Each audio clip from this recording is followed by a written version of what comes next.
আসসালামু আলাইকুম। জেলেটিন ছাড়াই আজকে বানিয়ে দেখাবো পাকা আমের জেলি। এই সিজনে প্রচুর পাকা আম বা কাঁচা আম পাওয়া যায়। তো এই পাকা আম দিয়ে যদি আপনারা জেলি বা জ্যাম বানিয়ে সারা বছর সংরক্ষণ করতে পারবেন। আর এই জ্যামটা যদি আপনারা বাসায় বানান তাহলে কিন্তু এটা বাহিরের তুলনায় তুলনামূলক খরচটাও কম হবে আর খেতেও কিন্তু অনেক বেশি স্বাস্থ্যসম্মত। আর আমার চ্যানেলে যদি আপনারা নতুন হয়ে থাকেন চ্যানেলটি সাবস্ক্রাইব করে পাশেই থাকবেন। তো চলুন রেসিপিতে যাওয়া যাক। এখানের মধ্যে আমি একটু মিডিয়াম সাইজের 2টা আমকে কুচি করে নিয়েছি। এগুলো কিন্তু অনেকটাই পাকা। তো এগুলোর মধ্যে আমি 2 কাপ পরিমাণে পানি দিয়ে এখন এগুলোকে আমি সিদ্ধ করব। পাকা আম তো সিদ্ধ করতে খুব বেশি সময় লাগে না, 2 থেকে 3 মিনিট। চুলার আঁচটা হাইতে রেখে সিদ্ধ করে নিলেই কিন্তু একদমই রেডি হয়ে যাবে। তো দেখুন আমার আমগুলো কিন্তু একদমই সিদ্ধ হয়ে গিয়েছে। এখন এটাকে আমি চুলা থেকে নামিয়ে নিব। চুলা থেকে নামিয়ে আমি এরকম একটা বাটি নিয়ে নিচ্ছি, তার উপর একটা চালনি দিয়ে দিচ্ছি। তো এখন আমি আমের পিউরিটা চালনিতে চেলে নিব। এর ফলে যে আঁশ জাতীয় অংশগুলো আছে ওগুলো কিন্তু বের হয়ে যাবে আর আমাদের জেলি বা জ্যামটা কিন্তু অনেক বেশি স্মুথ হবে। তো এখন এগুলোকে আমি একটা স্প্যাচুলা দিয়ে নেড়ে তারপর আমের পিউরিটা বের করে নিব।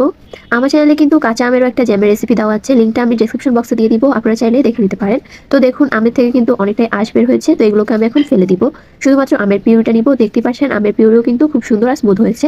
তো এখন আমি জেলি বানানোর উপকরণগুলো নিব। আমের পিউরিটাকে কিন্তু আমি কাপ মেপে দিব, চেষ্টা করবেন কাপটার মাপ অনুযায়ী বানাতে, তাহলে কিন্তু জেলিটা একদম পারফেক্ট হবে। তো তার জন্য এখানের মধ্যে আমি 1 কাপ পরিমাণে আমের পিউরি নিয়ে তারপর এটাকে যে পাত্রের মধ্যে রান্না করব ওইখানের মধ্যে নিয়ে নিচ্ছি। তো আমের পিউরি আমি এখানের মধ্যে 3 কাপ পরিমাণে দিয়েছি। আমের পিউরি যতটুকু দিবেন চিনিটাও কিন্তু ততটুকু থেকে একটু কম দিবেন।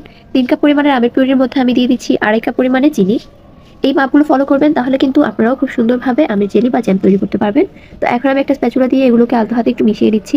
একটু ভালো করে মিশিয়ে তারপর এটাকে আমি চুলায় বসিয়ে দিব। 2 মিনিট পর দেখতেই পারবেন চিনিটা গলে গিয়ে এটা অনেকটাই পাতলা হয়ে গিয়েছে। অনবরত নাড়তে থাকবেন, না হলে নিচে দিয়ে লেগে যাওয়ার সম্ভাবনা থাকবে। তারপর এখানের মধ্যে আমি দিয়ে দিব ম্যাঙ্গো ফ্লেভার। আপনারা চাইলে এটা স্কিপ করতে পারেন, বাট এটা দিলে কিন্তু ফ্লেভারটা খুব ভালো আসে।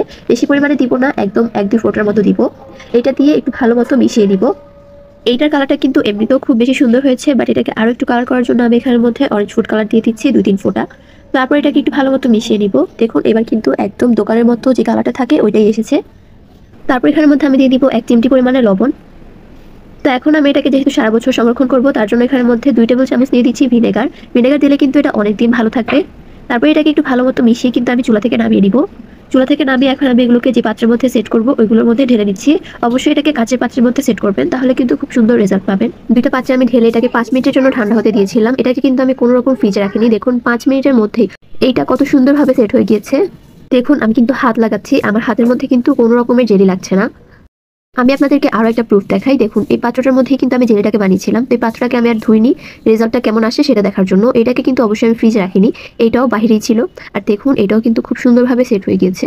নিঃসন্দেহে বলা যায় এটা কিন্তু একটা অথেন্টিক আর একদম এক্সাক্ট একটা রেসিপি। আর আপনারা যদি এই মাপটা অনুযায়ী বানান আপনারাও কিন্তু ফেল হবেন না, একদমই পারফেক্ট একটা রেজাল্ট পাবেন। জেলটা যখন সেট হয়ে গিয়েছিল তারপরে এটাকে আমি নরমাল ফ্রিজে রেখেছিলাম। জেলটা যেহেতু একটু ঠান্ডা ঠান্ডা খেতে ভালো লাগে তার জন্যই শুধুমাত্র।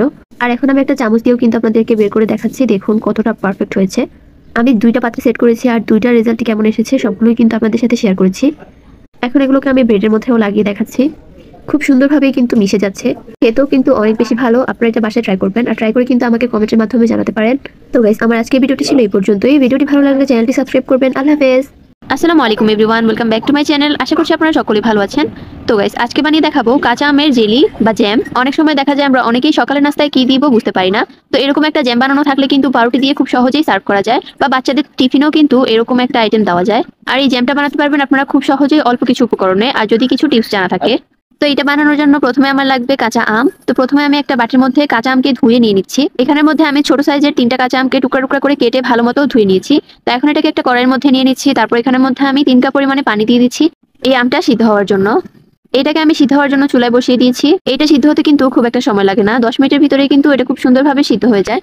তো এই পর্যায়ে আমার আমগুলো কিন্তু অনেকটাই নরম হয়ে আসছে। তো এখন এটাকে আমি চুলা থেকে নামিয়ে ঠান্ডা করে নিব। এখন একটা বাটি নিয়ে নিচ্ছি, ওইটার উপরে নিয়ে নিব একটা চালনি। তারপর আমার আমগুলো ঠান্ডা হয়ে গেলে এগুলোকে আমি চালনিটার উপরে দিয়ে দিব। এখন এই আমগুলোকে সবগুলো মিক্স করে চেলে নিতে হবে। একটা স্প্যাচুলা দিয়ে এটাকে খুব ভালো মতো ছেঁকে আমি এটা থেকে আমের পিউরিটা নিয়ে নিব। দেখতে পাচ্ছেন এটা কিন্তু অনেকটাই ঘন হয়েছে। তো এখন আমি কাপ মেপে তারপর এটাকে চুলায় বসাবো। এর মধ্যে আমি মিডিয়াম সাইজের একটা চায়ের কাপ নিয়েছি। এই কাপের 2.5 কাপ পরিমাণ আমি আমের পিউরিটা দিব। তারপর সেম আমি আরো একটা কাপ নিয়ে নিচ্ছি, ওই কাপটার 2 কাপ পরিমাণ আমি চিনি দিয়ে দিব। চিনিটা আপনারা আপনাদের পছন্দ অনুযায়ী দিতে পারেন। তো এখন এটাকে স্প্যাচুলা দিয়ে একটু ভালো মতো মিশিয়ে তারপর আমি চুলায় বসিয়ে দিব। চুলায় বসিয়ে আমি এটাকে অনবরত নেড়ে নিব, কারণ এ পর্যায়ে নিচে দিয়ে লেগে যাওয়ার সম্ভাবনা থাকবে। অল্প কিছুক্ষণ রান্না করার পর যখন এটা এরকম ফুটতে শুরু করবে তারপর এখানের মধ্যে আমি ভিনেগার দিয়ে দিব। এখানের মধ্যে আমি 2 টেবিল চামচ দিয়েছি ভিনেগারটা। ভিনেগার দিলে কি হয়, আপনাদের জেলি বা জ্যাম ওটা কিন্তু অনেকদিন সংরক্ষণ করা যায়।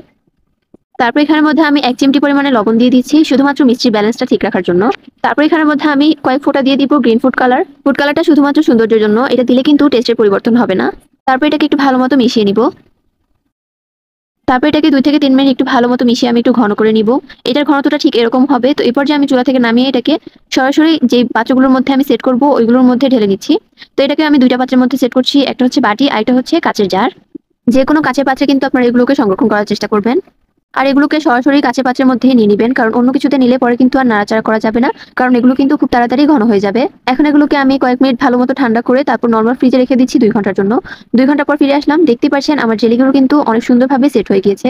একটা চামচ দিয়ে আমি এগুলোকে উঠিয়েও দেখাচ্ছি, দেখতে পাচ্ছেন এটা কিন্তু খুব সুন্দরভাবে সেট হয়ে গিয়েছে। তো এখন এগুলোকে আমি পাউরুটির মধ্যে লাগিয়ে নিব। তো দেখতে পাচ্ছেন পাউরুটির মধ্যে লাগানোর সাথে সাথেই কিন্তু এগুলো মিশে যাচ্ছে। এই জ্যামটা কিন্তু খেতে খুব বেশি মজাদার ছিল, আর বাজারের থেকেও কিন্তু এটা অনেকটাই স্বাস্থ্যসম্মত। আপনারা চাইলে কিন্তু এটা খুব সহজেই ঘরেই তৈরি করতে পারেন, আর এটা কিন্তু অনেকদিন সংরক্ষণও করতে পারবেন। তো গাইস, আমার আজকের ভিডিওটি ছিল এই পর্যন্ত। দেখা হবে পরবর্তী কোনো ভিডিওতে। আর ভিডিওটি ভালো লাগলে চ্যানেলটি সাবস্ক্রাইব করে পাশেই থাকবেন। আল্লাহ হাফেজ।